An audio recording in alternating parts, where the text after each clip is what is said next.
So we're going to lay down the harmonic framework of the song, meaning the chords, the chord progression. And to do that, we're going to use a piano. We're doing this first just because lo-fi is so heavily based on the harmonic feeling of the track. The chords outline so much or give so much of the emotional flavor of the song that we want to start there. It's completely possible to start with other things, of course, but in this case, I decided to start with that. We're going to use a piano to do that.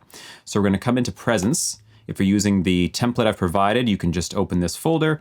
Otherwise, you can just create a presence for yourself. We can get rid of this stuff. And just so you know, within that template, there exists all these other presence and Mai Tai and stuff that are hidden. I'm just showing a few of them right now so that we can work more simply. But if you need them, you can reveal those too. So we're going to open up this first presence and we'll come in here and come down to the piano folder and we'll choose piano full, acoustic piano full. Now I've modified, I think a little bit, my default piano sound here just to be more the way I like it. A couple things to note. One is this release is set at 254 milliseconds, which I can't remember if that is standard or not, but check that for yourself. That's just to make sure that the ends of the notes sound right. That's to my ears anyway. I've got no reverb, no delay, no modulation, no effects of any kind on, no routing in these mod sections down here. And also we're gonna just bring this volume up by like +6. The patch is quite quiet to begin with, so let's just bring that to +6, and then we're good to go. Now, before we even get playing, I'm going to put some reverb on this. Not the internal reverb, but a room reverb using a send. I've got some sends pre-set up. If you don't have that, you'll have to make a send for yourself, a bus, like an effects bus, and you can put a room reverb on it. If you're using the template, you can just grab this and enable it, and then we will send from piano over to verb 1. That's going to send a copy of this signal over to here and run it through this reverb. And then this is going to be pure reverb. This is going to be pure dry piano. And then we can blend them to the taste that we have. Now, checking out the reverb itself, I'm literally just going to leave it at the default. Believe it or not, it's going to work fine for our purposes here. If your default looks any different than this, just take a look at these settings. You can push pause. I'm actually going to turn this off of eco mode into high quality mode just to get a better effect. Otherwise, just make sure that it's looking like this, or you can set it to be whatever you want. Of course, you don't have to copy me exactly, but this is the setting I'm going to use for now. Real dreamy and spacious. The last thing before we play is I'm going to enable this EQ over here, and I'm just going to, I've got a default roll off down at 20 Hertz. I'm just going to leave that on because whatever. Doesn't matter right now. And also the high cut is what we want to do. I'm going to grab this, leave it on 12, and I'm going to pull this down to about maybe 1.5K. And that's going to remove the high frequencies from the sound because a lot of the lo-fi sound is high frequencies being gone. And knowing kind of, or experimenting with which elements to leave some high frequencies in and which to roll it off completely. So we'll see that as we go along. But starting with this, we're just going to bring all the high frequencies out of this piano. Compared to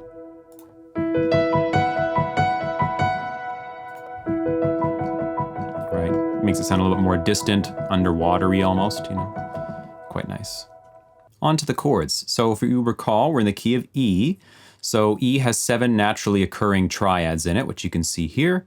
And I've decided just to take 2 of the major triads today, which is the 1 chord and the 4 chord, meaning E major and A major. And I'm actually going to play them as sus chords, roughly speaking. We'll see there's going to be some other notes in there, so they're both going to be sus2 chords. I've chosen this because of the open sound that sus chords have, and that's kind of the, I don't know, cozy vibe I'm going for.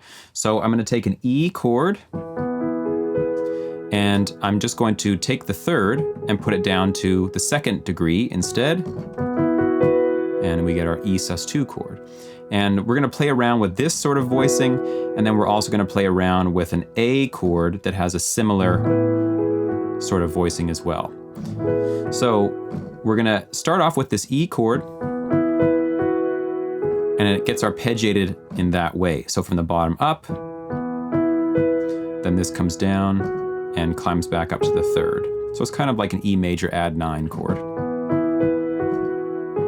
And then this note holds, and we come down to the A chord, and we play a kind of melody that answers the first one.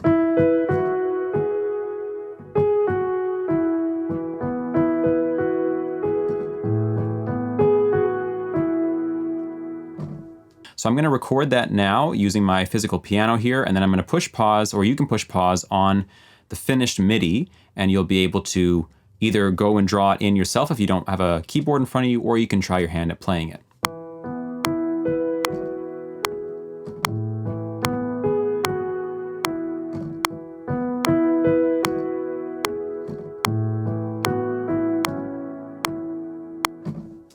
Now, depending on your keyboard skills, you either played that perfectly, or like me, there's probably some issues in there, and this is going to be a common theme. I'm going to roughly get the idea down, then we're going to go into the MIDI and we're going to make small edits where it's needed. We're going to leave as much raw as possible. Of course, that's part of the lo-fi vibe, is that everything's a bit washy and wavy and not quite perfect, but if anything is like glaring, both velocity-wise or rhythmically or note choices or anything, we want to make sure that we correct that, because it's just going to be distracting to the listener.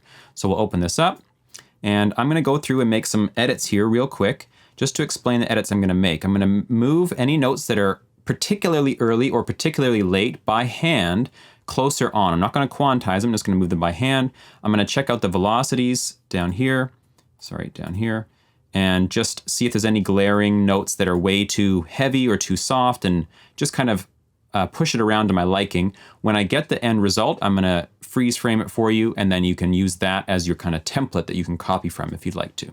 Okay, I'm happy with this. A couple of notes. One is just watch your velocities to make sure they have a nice kind of flowy, wavy kind of curve to them. You can use your discernment as to how you like them, or you can copy mine as you see them here. Secondly, the last note of every chord is being held over like this. So that one's being held over, this one's being held over, this one's being held over. This one would be held over, but it's being cut off by the loop. So when we duplicate it, we can go in and we can hold that one over as well if we like. If not, that's also fine. So you can press pause here if you like and copy this out, and I'm going to move on to the next part.